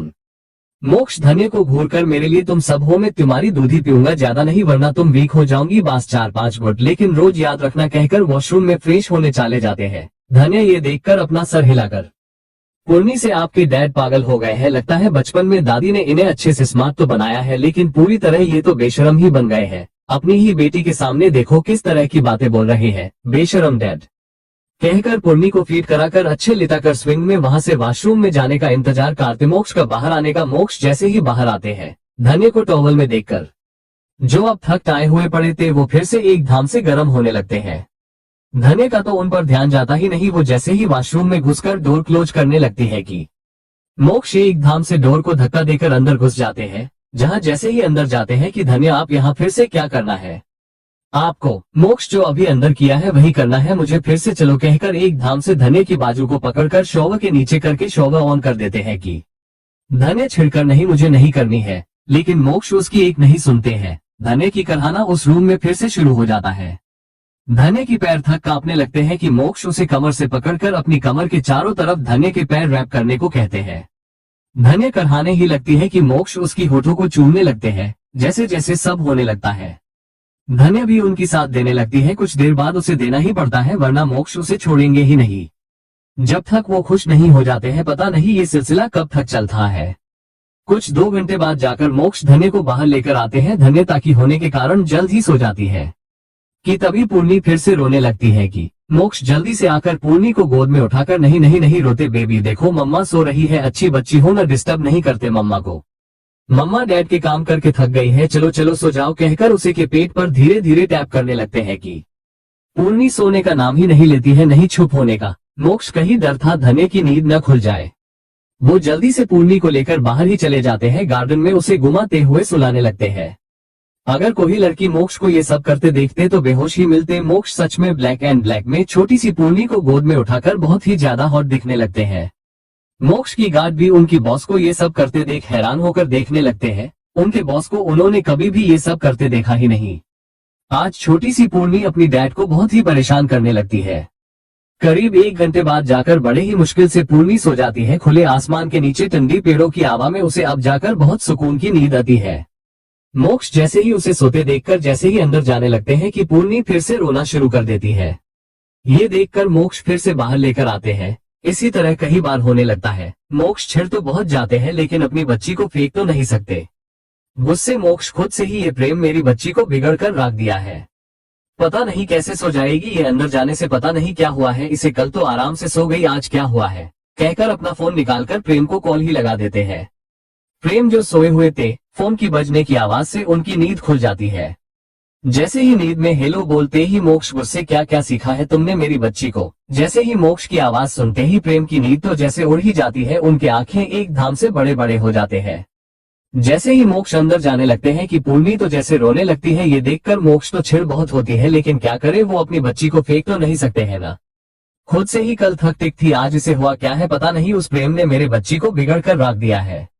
ऐसा क्या सिखा दिया है इसे कि ये रोना ही शुरू कर रही है। अंदर जाने से कहकर अपनी फोन निकालकर प्रेम को कॉल लगा देते हैं। जैसे ही प्रेम जो सोए हुए थे, बार बार फोन बजने से उनकी नींद खुल जाती है। नींद बारी आवाज में जैसे ही हेलो कहते हैं। मोक्ष गुस्से में क्या सिखाया है मेरी बच्ची को। जैसे ही प्रेम मोक्ष की आवाज सुनते हैं, उनकी नींद तो जैसे गायब ही हो जाती है। उनकी आंखें बड़े बड़े हो जाते हैं। मोक्ष जैसे ही छुप देखते हैं प्रेम को, बाद में शौक हो जाना। पहले ये बताओ मेरी बच्ची सोएगी कैसे? अंदर जाने से तो रो रही है, वो बोलो कैसे सोएगी? क्या वहीं पर भी ऐसे करती है क्या?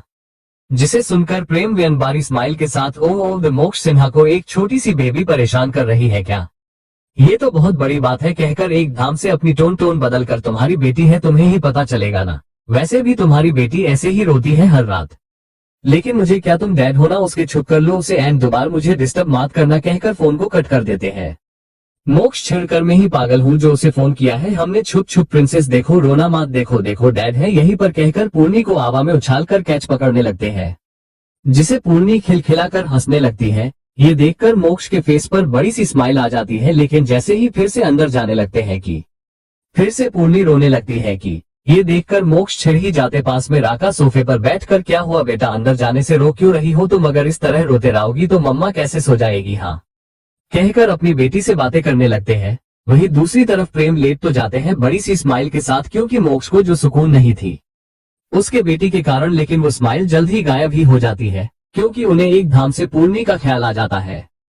पूर्णी की नींद भी गायब है, वो तो रो रही है। यही ख्याल आते ही उनके आंखों में सामने एक धाम से पूर्णी का छोटा सा चेहरा याद आ जाता है, जो याद आते ही उन्हें धन्य का ख्याल आ जाता है। जैसे ही धन्य का ख्याल आते ही प्रेम की स्माइल जैसे गायब ही हो जाती है। प्रेम बेबी तो मेरी धन्य का भी है ना, अगर वो पास में रहेगी तो उसे की नींद भी खराब होगा ही। ये याद आते ही प्रेम सीधे होकर बैठकर न चाहते हुए अपना फोन लेकर मोक्ष को कॉल लगाने लगते हैं। जैसे ही कॉल करते ही कि मोक्ष जो कि अपनी बेटी को समझाने लगते हैं कि उसे अंदर जाने से नहीं रोना है, बस सब अच्छे से गुड गर्ल की तरह रहना है। यही सब अच्छे से समझाने लगते हैं कि मोक्ष का फोन बजने लगता है कि मोक्ष जैसे ही देखते हैं प्रेम के वही नंबर से कॉल आते देख फोन पिक करके, क्या हुआ अब कॉल क्यों किया है तुमने मुझे? पूर्णी इतना ही बोल पाते हैं कि प्रेम दूसरी तरफ से डैड पूर्णी को लेकर बाहर ही सो जाते थे। जब तक वो गहरी नींद में न सो जाती वहीं उसे पास में लेकर पेड़ के पास ही गार्डन में सो जाते थे। एक बार उसे पेड़ के पास लेकर लेट जाना शायद सो जाए। उसे एस बड़ी ई की आवाज से ज्यादा पेड़ की आवाज पसंद है।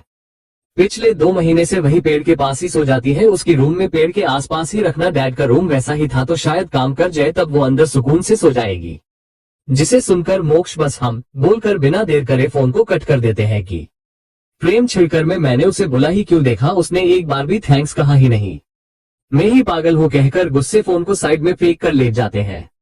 वहीं मोक्ष तो सीधे अपनी गार्डन में बड़े से पेड़ के पास जाकर अपनी गार्ड को कुछ लोगों को आने का इशारा करके वहां एक बड़े से बैट जैसे कुछ लेकर आने को कहते हैं। कुछ ही देर में वहां एक बैट आ जाती है।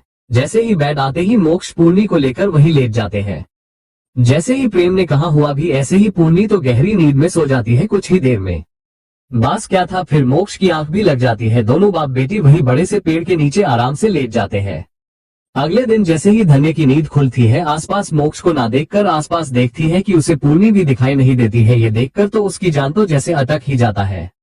जल्दी से उठकर बैठ जाती है। मेरा बच्चा कहकर आसपास देखने लगती है कि लेकिन कहीं दोनों बाप बेटियां कहीं नजर ही नहीं आते हैं। अब तो धन्य की सांस तो जैसे अटक ही जाती है कि भागते हुए मामा कहकर भागते हुए नीचे जाती है कि उसे इतने टेंशन में देखकर सिमी जी क्या हुआ बेटा, इतना पसीने आ क्यों रहे हैं, तुम्हें क्या हुआ है? धन्य आंखों में आंसू के साथ पूर्णी नजर नहीं आ रही है। माँ पता नहीं कहाँ गई है, माँ मेरी बेटी, माँ कहाँ है मेरी बेटी? जिसे सुनकर सिमी कहाँ होगी, पूर्णी तुम्हारे साथ ही होगी ना, हम तो नहीं आए रूम में और कोई आएगा नहीं तुम्हारे रूम में, यही कहीं होगी, मोक्ष के पास होगी। धन्य रोते हुए वो भी तो नहीं है, मुझे लगता है कि कुछ तो हुआ है वरना ऐसा कभी नहीं होता, मोक्ष इतने सुबह सुबह कहीं नहीं जाते। कुछ ही देर में ये बात सारे घर वालों को पता चल ही जाता है, इसलिए जल्दी से सब घर वाले उन दोनों को ही बड़े से घर में ढूंढने लगते हैं। किसी को टेंशन में ख्याल आता ही नहीं मोक्ष कॉल करने का। जैसे ही ये बात धीरे धीरे गार्ड्स को पता चलते ही वो गार्ड धन्य से सारे घर वालों से बेबी कहा नहीं बॉस के साथ ही है गार्डन में। जैसे ही घर वाले सुनते हैं भागकर पीछे चले जाते हैं। जैसे ही मोक्ष को पूर्णी को बाहर पेड़ के नीचे सोते देख उन सबके फेस पर बड़ी सी स्माइल आ जाती है। आगे क्या होगा कमेंट एंड रिव्यू दीजिए please. My shameless arrogant hubby, my dream boy is Korean, my friend become a my hubby, please please please जाकर पढ़ लीजिए। जैसे ही मोक्ष अंदर जाने लगते हैं कि पूर्णी तो जैसे रोने लगती है, ये देखकर मोक्ष तो चिढ़ बहुत होती है, लेकिन क्या करे, वो अपनी बच्ची को फेंक तो नहीं सकते हैं ना। खुद से ही कल थक टिक थी, आज इसे हुआ क्या है पता नहीं, उस प्रेम ने मेरे बच्ची को बिगड़ कर रख दिया है। ऐसा क्या सिखा दिया है इसे कि ये रोना ही शुरू कर रही है। अंदर जाने से कहकर अपनी फोन निकालकर प्रेम को कॉल लगा देते हैं। जैसे ही प्रेम जो सोए हुए थे, बार बार फोन बजने से उनकी नींद खुल जाती है। नींद बारी आवाज में जैसे ही हेलो कहते हैं। मोक्ष गुस्से में क्या सिखाया है मेरी बच्ची को। जैसे ही प्रेम मोक्ष की आवाज सुनते हैं, उनकी नींद तो जैसे गायब ही हो जाती है, उनकी आंखें बड़े बड़े हो जाते हैं। मोक्ष जैसे ही चुप देखते हैं प्रेम को, बाद में शौक हो जाना। पहले ये बताओ मेरी बच्ची सोएगी कैसे? अंदर जाने से तो रो रही है, वो बोलो कैसे सोएगी? क्या वहीं पर भी ऐसे करती है क्या? जिसे सुनकर प्रेम व्यंगबारी स्माइल के साथ ओ द मोक्ष सिन्हा को एक छोटी सी बेबी परेशान कर रही है क्या? ये तो बहुत बड़ी बात है कहकर एक धाम से अपनी टोन बदल कर तुम्हारी बेटी है, तुम्हें ही पता चलेगा ना। वैसे भी तुम्हारी बेटी ऐसे ही रोती है हर रात। लेकिन मुझे क्या, तुम डैड हो ना उसके, छुप कर लो उसे एंड दोबारा मुझे डिस्टर्ब मत करना कहकर फोन को कट कर देते हैं।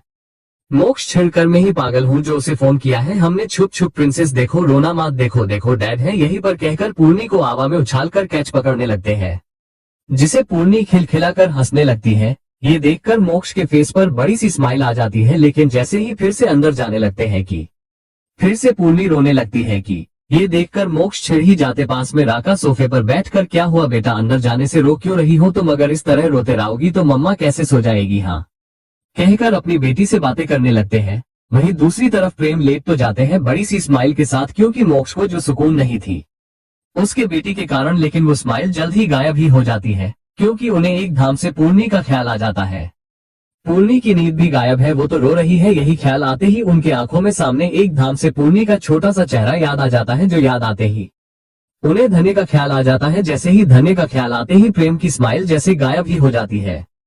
प्रेम बेबी तो मेरी धन्य का भी है ना, अगर वो पास में रहेगी तो उसे की नींद भी खराब होगा ही। ये याद आते ही प्रेम सीधे होकर बैठकर न चाहते हुए अपना फोन लेकर मोक्ष को कॉल लगाने लगते हैं। जैसे ही कॉल करते ही कि मोक्ष जो कि अपनी बेटी को समझाने लगते हैं कि उसे अंदर जाने से नहीं रोना है, बस सब अच्छे से गुड गर्ल की तरह रहना है। यही सब अच्छे से समझाने लगते हैं कि मोक्ष का फोन बजने लगता है कि मोक्ष जैसे ही देखते हैं प्रेम के वही नंबर से कॉल आते देख फोन पिक करके, क्या हुआ अब कॉल क्यों किया है तुमने मुझे? पूर्णी इतना ही बोल पाते हैं कि प्रेम दूसरी तरफ से डैड पूर्णी को लेकर बाहर ही सो जाते थे। जब तक वो गहरी नींद में न सो जाती वही उसे पास में लेकर पेड़ के पास ही गार्डन में सो जाते थे। एक बार उसे पेड़ के पास लेकर लेट जाना शायद सो जाए। उसे एस बड़ी ई की आवाज से ज्यादा पेड़ की आवाज पसंद है। पिछले 2 महीने से वही पेड़ के पास ही सो जाती है। उसकी रूम में पेड़ के आसपास ही रखना, डैड का रूम वैसा ही था तो शायद काम कर जाए तब वो अंदर सुकून से सो जाएगी। जिसे सुनकर मोक्ष बस हम बोलकर बिना देर करे फोन को कट कर देते हैं कि प्रेम छिड़कर मैंने उसे बुला ही क्यों देखा, उसने एक बार भी थैंक्स कहा ही नहीं, मैं ही पागल वो कहकर गुस्से फोन को साइड में फेंक कर लेट जाते हैं। वही मोक्ष तो सीधे अपनी गार्डन में बड़े से पेड़ के पास जाकर अपनी गार्ड को कुछ लोगों को आने का इशारा करके वहां एक बड़े से बैट जैसे कुछ लेकर आने को कहते हैं। कुछ ही देर में वहां एक बैट आ जाती है। जैसे ही बैट आते ही मोक्ष पूर्णी को लेकर वही लेट जाते हैं। जैसे ही प्रेम ने कहा हुआ भी ऐसे ही पूर्णी तो गहरी नींद में सो जाती है। कुछ ही देर में बास क्या था, फिर मोक्ष की आंख भी लग जाती है। दोनों बाप बेटी वही बड़े से पेड़ के नीचे आराम से लेट जाते हैं। अगले दिन जैसे ही धन्य की नींद खुलती है, आसपास मोक्ष को ना देखकर आसपास देखती है कि उसे पूर्णी भी दिखाई नहीं देती है। ये देखकर तो उसकी जान तो जैसे अटक ही जाता है। जल्दी से उठकर बैठ जाती है, मेरा बच्चा कहकर आसपास देखने लगती है कि लेकिन कहीं दोनों बाप बेटियां कहीं नजर ही नहीं आते हैं। अब तो धन्य की सांस तो जैसे अटक ही जाती है कि भागते हुए मामा कहकर भागते हुए नीचे जाती है कि उसे इतने टेंशन में देखकर सिमी जी क्या हुआ बेटा, इतना पसीने आ क्यों रहे हैं तुम्हें, क्या हुआ है? धन्य आंखों में आंसू के साथ पूर्णी नजर नहीं आ रही है, माँ पता नहीं कहाँ गई है, माँ मेरी बेटी, माँ कहाँ है मेरी बेटी? जिसे सुनकर सिमी कहाँ होगी, पूर्णी तुम्हारे साथ ही होगी ना, हम तो नहीं आए रूम में और कोई आएगा नहीं तुम्हारे रूम में, यही कहीं होगी, मोक्ष के पास होगी। धन्य रोते हुए वो भी तो नहीं है, मुझे लगता है कि कुछ तो हुआ है वरना ऐसा कभी नहीं होता, मोक्ष इतने सुबह सुबह कहीं नहीं जाते। कुछ ही देर में ये बात सारे घर वालों को पता चल ही जाता है, इसलिए जल्दी से सब घर वाले उन दोनों को ही बड़े से घर में ढूंढने लगते हैं। किसी को टेंशन में ख्याल आता ही नहीं मोक्ष कॉल करने का। जैसे ही ये बात धीरे धीरे गार्ड्स को पता चलते ही वो गार्ड धन्य से सारे घर वालों से बेबी कहा नहीं, बॉस के साथ ही है गार्डन में। जैसे ही घर वाले सुनते हैं भागकर पीछे चले जाते हैं। जैसे ही मोक्ष को पूर्णी को बाहर पेड़ के नीचे सोते देख उन सबके फेस पर बड़ी सी स्माइल आ जाती है। जैसे ही ये बात धीरे धीरे सारे घर वालों को पता चल जाता है, वो सब पूर्णी को आसपास ढूंढने लगते हैं, लेकिन उन्हें पूर्णी कहीं नजर भी नहीं आती है।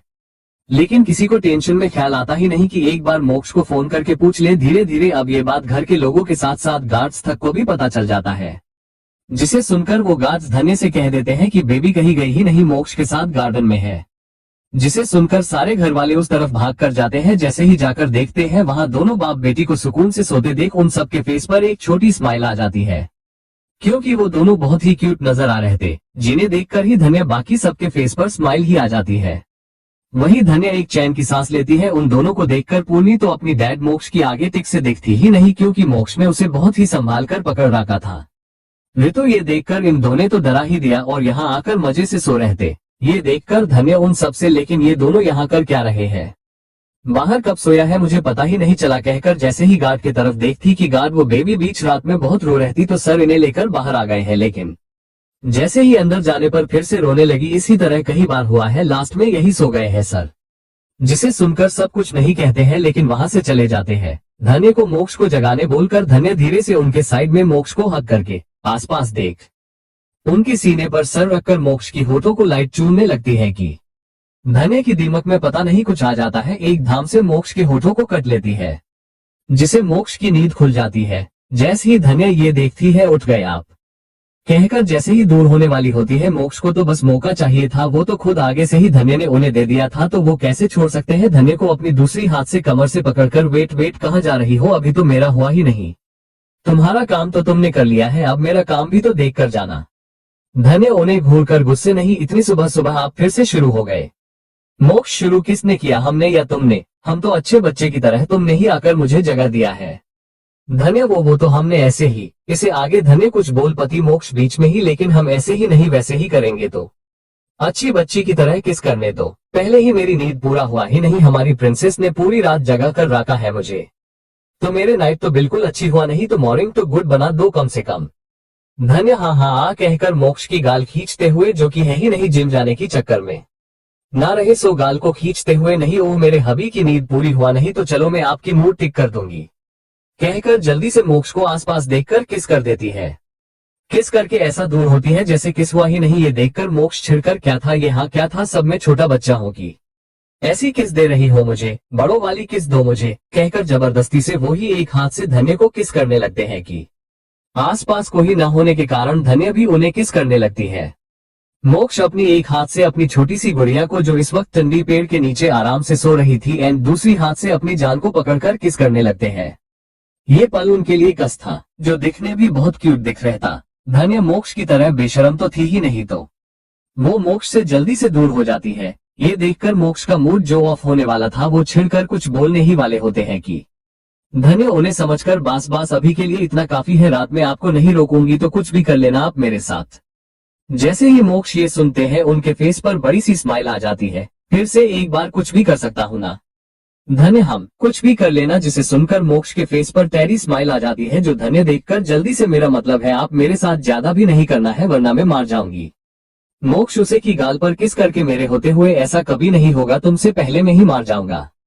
धन्य जैसे ही सुनती है, उन्हें घूरकर गुस्से कट लेती है मोक्ष की लिप्स पर। मोक्ष की होठ से तो ब्लड ही निकलने लगता है। ये देखकर धन्य, अगली बार ऐसे कुछ कहेंगे तो इसे भी बुरा करूंगी आपके साथ, समझे आप। मोक्ष अपनी एक उंगली से खून साफ करके, मुझे ऐसी दर्द से प्यार है जो तुम मुझे देती हो, मेरी हर मॉर्निंग ऐसे ही आज की तरह हो। धन्य, ऐसी मॉर्निंग होने के लिए आपको पहले उठना तो पड़ेगा ना, उठिए चलिए अंदर पहले, कहकर मोक्ष को उठाने लगती है कि मोक्ष उठकर बड़े ही आराम से पूर्णी को गोद में उठाकर घर के अंदर जाने लगते हैं। एक क्यूट सी 3 जन की फैमिली, जो दिखने में कोई पेंटिंग की तरह खूबसूरत थे, साथ में तीनों ही। वही मोक्ष के रूम में धन्य पूर्णी को रेडी करते हुए, आपको ये सब प्रेम ने बताया है क्या? मोक्ष अपनी करोड़ों की वॉच पहनते हुए, हम धन्य क्या वो बदल गया है? मोक्ष, मुझे नहीं पता, लेकिन उसे क्या जरूरत थी मुझे दोबारा कॉल करके पूर्णी के बारे में बोलने की? उसे क्या हमारी बेबी के साथ कुछ भी हो? धन्य, हम उन्हें जरूरत तो नहीं थी, लेकिन उन्होंने बता दिया है, इसका मतलब वो इंसान अच्छे ही बस कुछ टाइम के लिए बुरा बन गए हैं। मोक्ष को अपनी बीवी के मुंह से किसी और मर्द की तारीफ सुनने कहाँ आजम होने वाला था। मोक्ष गुस्से में इतना भी कोई अच्छा नहीं है प्रेम जितना तुम समझ रही हो। अध्या को जिसने छोड़ा है वो और कोई नहीं प्रेम ही है, उसकी इतनी बुरी हाल प्रेम ने ही किया है। जैसे ही धन्य ये सुनती है उसका मुंह तो खुला का खुला ही रह जाता है। क्या अध्या को जिसने चिट किया से प्रेम है? ओ गॉड, ये दुनिया कितनी छोटी है। दुनिया छोटी नहीं है धन्य, हमने ही बना दिया है इसे छोटी, वरना हमारी इस दुनिया में तो ऐसा नहीं होता। इस तरह अनाथ को इतनी अमीर लड़का मिलता ही नहीं। पहली बात तो ये सिर्फ कहानी यो में ही होता है। ऊपर से इतना स्मार्ट एंड ऊपर से इतना ज्यादा हैंडसम भी ये सिर्फ और सिर्फ यही कहानी में मिलेंगे। इसलिए हमने यही लिख दिया है। मोक्ष धन्य की दुनिया छोटी वाली बात सुनकर कुछ नहीं कहते हैं धन्य, लेकिन प्रेम ने ये बहुत ही गलत किया है अध्या को छोड़कर। वीनू ने जो कहा उस दिन उसकी हालत देखकर तो लगा था अध्या ने उन टाइम में बहुत मुश्किल से गुजारा होगा। मोक्ष कुछ न कहकर अपनी लैपटॉप में कुछ काम करने लगते हैं कि धन्य अपनी ही धुन में बोलती जाती है। लेकिन मजाल है मोक्ष ने कुछ सुना होगा, उन्होंने कुछ नहीं सुना है। उन्हें तो बस अपनी काम से मतलब थी। ऊपर से धन्य इस वक्त कोई लड़के की बात या उसकी तारीफ तो नहीं कर रही थी जो उन्हें गुस्सा दिला दे। इसलिए वो अपनी काम करने लगते हैं कि धन्य देख लेती है। बात करते करते मोक्ष के ऊपर असर की नजर जाती है जो उसके तरफ देख नहीं रहते, नहीं उसकी बातों पर ध्यान दे रहते। ये देखकर तो धन्य को गुस्सा ही आ जाता है। मोक्ष कहकर गुस्से कहकर आप मेरी बात सुन रहे ना? मोक्ष इतनी जोर से चिल्लाने की आवाज सुनकर है हम सुन रहा हूँ। धन्य छिड़कर अपनी दोनों हाथों को कमर पर रखकर अपनी मोक्ष को गुस्से घूरकर तो हमने क्या कहा अभी अभी कुछ देर पहले। मोक्ष जो अभी अभी धन्य ने कहा है वही सब बताने लगते हैं, सब बता देते हैं, जिसे सुनकर तो धन्य भी हैरान हो जाती है क्योंकि उसने जो जो कहा धन्य को भी अभी कुछ ठीक से याद नहीं था, लेकिन मोक्ष को सब याद है। वो भी काम करते हुए भी धन्य हैरान होकर लेकिन कैसे? आप तो काम कर रहते ना, फिर कैसे याद है आपको? मोक्ष उसे घूरकर क्योंकि मैं स्मार्ट हूँ, मेरी आईक्यू लेवल 250 है, मैं एक साथ कई सारे काम कर सकता हूँ, तुम्हारी तरह नहीं। वैसे तुमरी कितनी है? धन्य छिड़कर आपको मेरी आईक्यू की क्या जरूरत है? आपकी तरह किसका नहीं होगा, आप इंसान नहीं है, रॉबर्ट है रॉबर्ट। कहकर मोक्ष को घूरकर वहां से पूर्णी को लेकर जाने लगती है कि मोक्ष उसे खींचकर अपनी गोद में बिठा लेते हैं। ये देखकर धन्य छिड़कर छोड़िए, मुझे ज्यादा आईक्यू लेवल जिसके पास होगी उसके पास चले जाइए, मेरी तरह 90% आईक्यू लेवल के साथ आप सूट नहीं करते। उसके साथ आज रात वो सब करना, मेरे साथ नहीं। जिसे सुनकर मोक्ष गुस्सा मात होना, हमने तो ऐसे